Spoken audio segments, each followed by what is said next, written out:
नमस्ते, मी प्रतीक्षा तुमचं खूप सारं स्वागत करते माझ्या एका नवीन व्हिडिओमध्ये। आज मी बनवणार आहे गव्हाची खीर। तर चला मी गव्हाची खीर कशी बनवते हे तुम्हाला दाखवते। माझ्याकडे गिरणीवरून गव्हाच्या साली म्हणजे सडून आणलेले गहू होते, साली काढून। तर इथे मी हे गहू रात्रभर भिजायला ठेवलेले होते आणि ते आता व्यवस्थित भिजलेले आहेत, तुम्ही बघू शकताय मऊ झालेले आहेत। तर मी आता एक कुकरमध्ये पाणी काढून घेते आणि कुकरमध्ये जास्त पाणी 2-3 ग्लास पाणी टाकून 4-5 शिट्ट्या करून घेते कुकरच्या। नंतर मी त्या गव्हामधलं पाणी सगळं काढलं आणि नंतर मी कुकरमध्ये ते सगळे गहू टाकून घेतले आणि त्यामध्ये पाणी टाकून मी कुकर लावून दिले।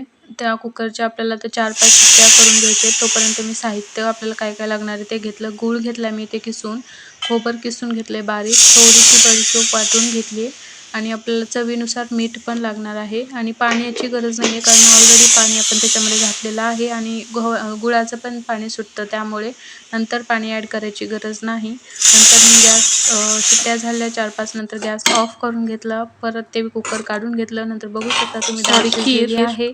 नंतर मी परत गॅस चालू केला आणि त्यामुळे गॅस चालू करूनच आपल्याला गूळ वगैरे घालायचा आहे। नंतर मी गॅस चालू करून त्यामध्ये गूळ ॲड केले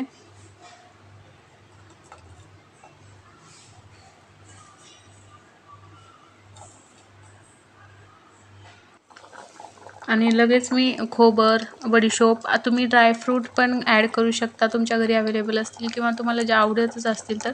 पण माझ्याकडे ड्रायफ्रूट पण अवेलेबल घरी नव्हते, त्यामुळे मी खोबर आणि थोडीशी बडीशोप टाकली मी त्यामध्ये।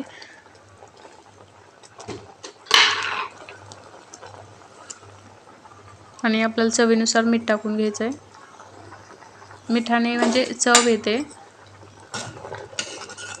आणि व्यवस्थित फिरवून घ्यायचं आहे। आणि गव्हाची खीर जी आहे थंड झाल्यानंतर छान लागते असं म्हणतात आणि थंड झाल्यानंतर घट्ट पण होते आणि आपल्याला थोडंसं वरी झाकण ठेवून बारीक गॅस करून शिजू द्यायचं आहे। तुम्ही बघू शकता आपली इथं खीर तयार आहे, शिजलेली पण आहे छान। आणि मी आता एखाद्या प्लेटमध्ये काढून घेते। ह्या खीरीसोबत तुम्ही दूध, तूप असेल तूप घालून तुम्ही खाऊ शकता, खूप छान टेस्टी लागते। तर मी एका प्लेटमध्ये ते काढून घेते। तुम्ही बघू शकता खूप छान शिजलेली आहे खीर।